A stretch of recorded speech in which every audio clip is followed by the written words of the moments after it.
aspired, supported, connected head voice. Thyroid middle, thyroid low, thyroid middle, thyroid low, thyroid middle, thyroid low. Doo-ka-doo-ah! Hi folks, I'm Voba. I'm a singer and a vocal trainer, and this is my channel about anatomical vocal training. Today I want to give a few more examples about aspired, supported and connected head voice with the thyroid cartilage in the middle of my throat and the thyroid cartilage close to the uvulum. In order for you to understand what that sounds like, what exactly is aspired, supported, connected head voice. So here we go. Check out my thyroid cartilage right here.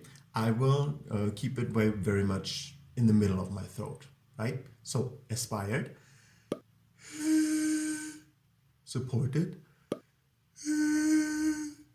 connected.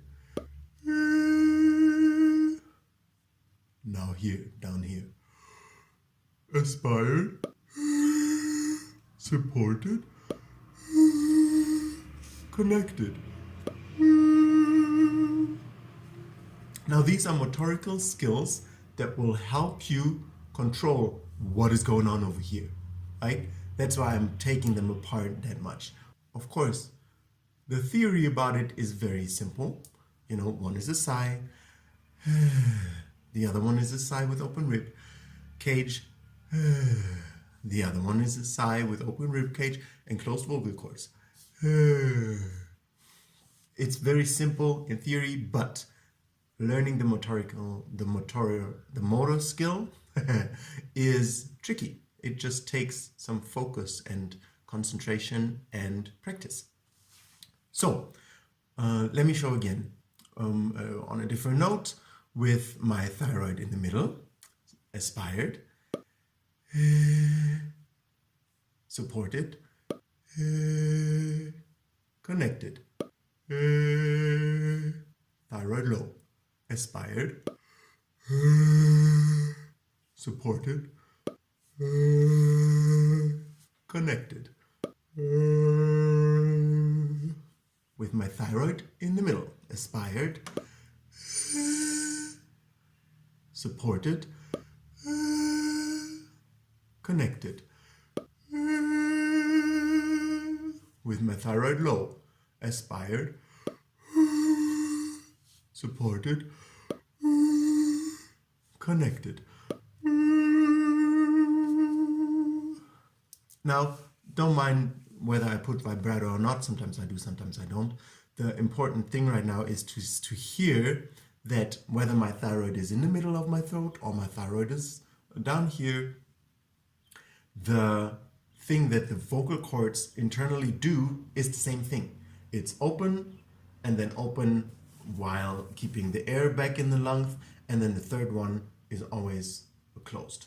So these sounds, I want you to learn to differentiate between them, so that just because somebody is putting their thyroid cartilage down or leaving it in resting position, you will still understand, oh, there the glottis doesn't close, there the glottis closes, there the glottis doesn't close, and it's just an expiring sensation. There the glottis doesn't close, but the air is held back in the lungs. That's going to be a very important difference that you should be able to say when the glottis is open and the air is not held back, just goes out, and when the glottis is open and the air is actually held back into the lungs, because it's going to make a big difference also for your range and how to train your range, especially your upper range, because you want to later on take out the wind because it kind of helps you reach the higher notes, but that's not the good help that you would want, as I explained in this video. And maybe one more example, very high, with the thyroid cartilage in the middle, aspired, supported, connected, thyroid cartilage low, aspired, supported, connected.